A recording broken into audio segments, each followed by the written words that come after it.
Bismillahirrahmanirrahim. Assalamualaikum warahmatullahi wabarakatuh. Dalam kesempatan kali ini, saya akan mempresentasikan hasil laporan penelitian kelompok kami yang berjudul Analisis Faktor yang Mempengaruhi dengan Pemberian MPASI. Penelitian ini didanai oleh Dana Internal Universitas Muhammadiyah Gresik. Tim pelaksana dalam penelitian ini oleh Diani Oktavianti Handajani, Sarjana Sastra-Pan Magister Kesehatan Masyarakat sebagai ketua, Endah Mulyani, Sarjana Sastra-Pan Magister Kesehatan sebagai anggota, Aida Rahmawati, Sarjana Sastra-Pan Magister Kesehatan sebagai anggota, dan penelitian ini dibantu oleh dua mahasiswa kami yaitu Sinta Kurnia Dewi dan Zusnia Kalimatus Sadeah. Baiklah, kita menuju bab pertama. Bab pertama yaitu latar belakang. Pemberian MPASI. Usia 0 sampai dengan 24 bulan kehidupan seorang anak merupakan masa periode emas di mana masa tersebut adalah masa pertumbuhan dan perkembangan anak secara optimal. Periode tersebut dapat diwujudkan apabila memperoleh asupan gizi yang sesuai. Nutrisi yang tepat dapat menjamin kesehatan, meningkat pertumbuhan, perkembangan sesuai pada diri anak. Dan apabila asupan nutrisi ini tidak tepat, akan menyebabkan anak mengalami malnutrisi yang akhirnya meningkatkan angka kejadian morbiditas dan mortalitas. Di sini, pemerintahan sudah melakukan upaya untuk meningkatkan gizi pada balita, yaitu dengan pemberian PMT sebesar 89,64%. Tetapi hal tersebut belum memenuhi target yang diinginkan. Data Riskesdas tahun 2018 sendiri juga menjelaskan prevalensi gizi kurang pada anak balita di Indonesia yaitu usia 0-23 bulan adalah 11,4%.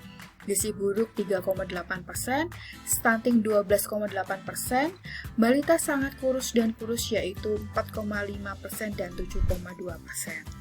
Sedangkan di Kabupaten Gresik sendiri untuk prevalensi balita gizi kurang yaitu 6,4%, balita pendek 11%, dan balita kurus 5,2%.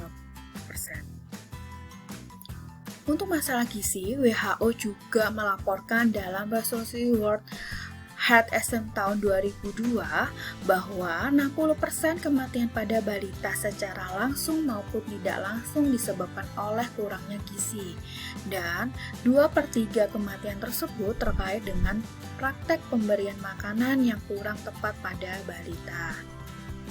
Oleh sebab itu, status gizi balita merupakan hal yang paling penting yang harus diketahui oleh setiap orang tua, apalagi pada periode emas, di mana sebagian besar kejadian kurang gizi ini dapat dihindari apabila mempunyai cukup pengetahuan tentang gizi dan dapat mengatur makanan anak secara baik. Karena pengetahuan yang baik dapat mencegah terjadinya infeksi, khususnya pada anak usia di bawah 2 tahun. Pada awal kehidupan anak sendiri, anak akan diberikan ASI eksklusif, di mana ASI eksklusif tersebut sudah memenuhi kebutuhan nutrisi, yaitu protein, karbohidrat, lemak, vitamin, dan mineral. Tetapi setelah bayi berusia 6 bulan, maka bayi harus membutuhkan yang namanya MPASI, dan boleh diberikan ASI atau sambil terus menyusui. Karena pemberian MPASI yang tepat yaitu ketika si anak berusia 6 bulan agar menghindari anak untuk mengurangi resiko terjadinya malnutrisi. Untuk rumusan masalah penelitian di sini adalah bagaimana analisis faktor yang mempengaruhi terhadap pemberian MPASI. Tujuan penelitiannya sendiri yaitu untuk tujuan umumnya mengetahui faktor yang mempengaruhi tentang pemberian MPASI. Sedangkan untuk tujuan khususnya yaitu untuk mengetahui hubungan dari tingkat pendidikan, pekerjaan, pendapatan, penyuluhan petugas kesehatan, pengetahuan, sikap, dukungan keluarga, sosial budaya terhadap pemberian MPASI. Manfaat penelitian ini sendiri bagi pendidikan kebidanan yaitu menambah keleluasan ilmu dan teknologi terapan bidang kebidanan, mengetahui faktor-faktor yang mempengaruhi MPASI. Bagi ibu yaitu dapat dijadikan informasi mengenai cara memberikan MPASI yang baik dan benar serta faktor-faktor yang mempengaruhi. Bagi peneliti sendiri yaitu memperoleh pengalaman dalam mengimplementasikan prosedur MPASI pada asuhan kebidanan pada bayi dan balita. Penelitian ini untuk target luaran yaitu hasil dari program penelitian diharapkan bisa berdampak positif terhadap perubahan perilaku ibu agar bayi dapat memberikan MPASI sesuai usia dan kebutuhan. Luaran wajibnya sendiri yaitu berupa publikasi artikel ilmiah nasional terakreditasi. Untuk roadmap sendiri dalam penelitian ini yaitu analisis faktor yang mempengaruhi pemberian MPASI yang diketahui oleh secara faktor internal dan eksternal. Untuk faktor internalnya sendiri yaitu pengetahuan dan sikap, sedangkan faktor eksternalnya sendiri yaitu tingkat pendidikan, tingkat pekerjaan, tingkat pendapatan keluarga, penyuluhan petugas kesehatan, dukungan keluarga, dan sosial budaya. Untuk pemberian MPASI dan kemudian adalah pemberian MPASI. Untuk metode penelitian dalam penelitian ini yaitu penelitian ini merupakan penelitian riset kuantitatif dengan pendekatan cross-seksional. Kemudian untuk populasinya sendiri adalah ibu yang memiliki anak di desa Domas sebanyak 30 ibu balita. Untuk teknik samplingnya sendiri mengambil seluruh populasi menjadi sampel penelitian sebanyak 30 ibu. Untuk jadwal penelitiannya sendiri yaitu bulan Januari 2021 sampai dengan Juni 2021. Dan menggunakan uji statistik yaitu chi-square. Untuk hasil dan pembahasannya yaitu untuk hasil penelitian sendiri terdapat ada karakteristik responden, kemudian ada tingkat pendidikan dengan pemberian MPASI dan hubungan pekerjaan dengan pemberian MPASI. Di sini ada hubungan pendapat dengan pemberian MPASI, kemudian ada hubungan penyuluhan petugas kesehatan dengan pemberian MPASI, dan hubungan pengetahuan dengan pemberian MPASI. Di sini ada hubungan sikap dengan pemberian MPASI, kemudian hubungan dukungan keluarga dengan pemberian MPASI, dan hubungan sosial budaya dengan pemberian MPASI. Baik. Dari hasil penelitian itu, kita dapat membahas yang pertama adalah tentang tingkat pendidikan. Hasil penelitian menunjukkan bahwa tingkat pendidikan ibu berpengaruh terhadap pola pemberian MPASI, di mana sesuai dengan penelitian yang dilakukan oleh Rosina tahun 2020 yang menyatakan bahwa pendidikan itu merupakan salah satu faktor determinan yang berhubungan dengan pemberian makanan pada bayi berusia kurang dari 6 bulan. Jadi berpengaruh sekali ya pendidikan ini terhadap perilaku pemberian MPASI. Untuk pembahasan yang kedua, lanjut, yaitu tentang pekerjaan. Lebih dari setengah ibu di desa Domas tidak bekerja atau memilih untuk menjadi ibu rumah tangga. Dan dari hasil analisis menunjukkan bahwa status pekerjaan ibu berhubungan dengan pemberian MPASI. Hal ini didukung oleh penelitian dikemukakan oleh Ni et al. Tahun 2018 bahwa pekerjaan itu mempunyai hubungan signifikan terhadap dengan pemberian MPASI. Karena ibu yang bekerja beresiko memberikan MPASI secara dini karena ibu pekerja memiliki waktu yang tidak banyak untuk mendampingi anak. Jadi di sini mungkin ibu yang bekerja lebih tinggi untuk hasilnya. Untuk pendapatan keluarga yaitu pendapatan keluarga ibu di desa Domas sudah berada di atas upah minimum regional. Karena dari hasil penelitian ini juga menunjukkan bahwa pendapatan keluarga berhubungan dengan pemberian MPASI. Hasil ini didukung oleh penelitian yang sama yang dilakukan oleh Joy tahun 2019, bahwa pendapatan keluarga akan berpengaruh terhadap jumlah dan jenis makanan yang dikonsumsi oleh suatu keluarga.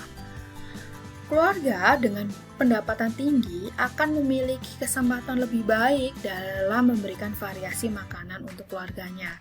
Hal ini karena keluarga dengan pendapatan tinggi memiliki daya beli bahan makanan yang lebih daripada keluarga dengan pendapatan rendah. untuk petugas kesehatan.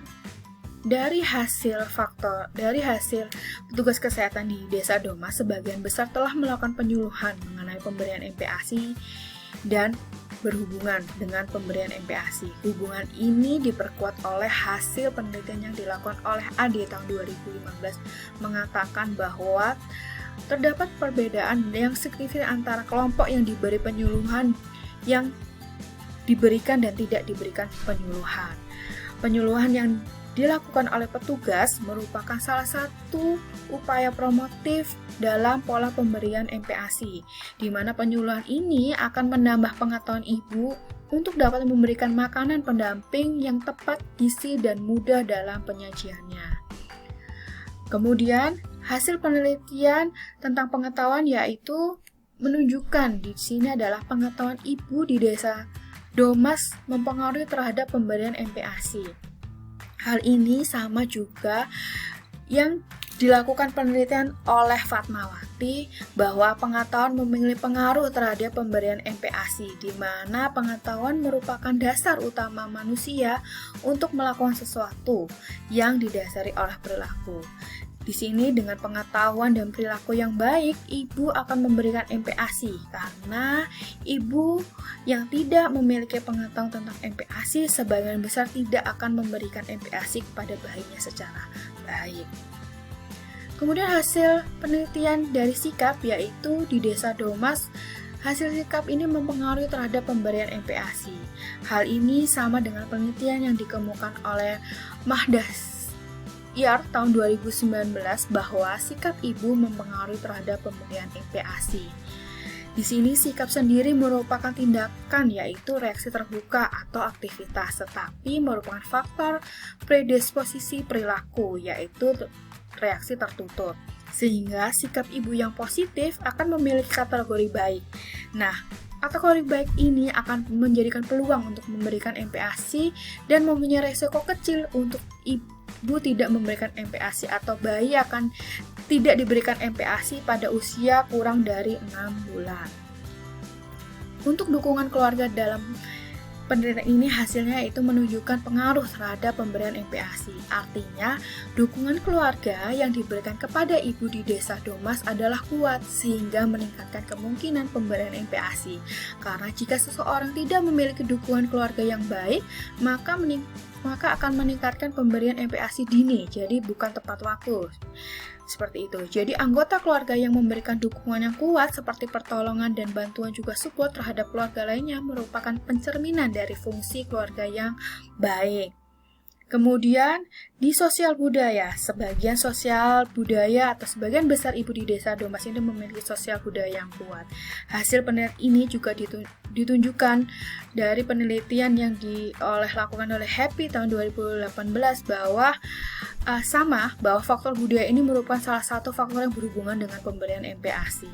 Karena budaya merupakan sistem yang dibuat oleh manusia dan telah terbentuk dalam rangka kehidupan bermasyarakat. Jadi budaya itu sangat berpengaruh terhadap cara berpikir dan bersikap seseorang.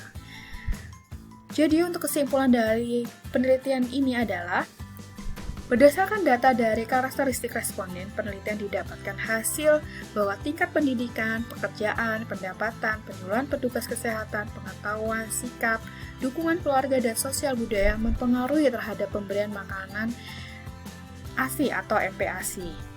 Nah, di sini adalah dokumentasi penelitian dari penelitian kami. Kemudian penelitian ini sudah dilakukan pemasukan jurnal dan masih tahap reviewer. Sehingga baik, dan itu tadi adalah laporan penelitian yang kami lakukan dan terima kasih.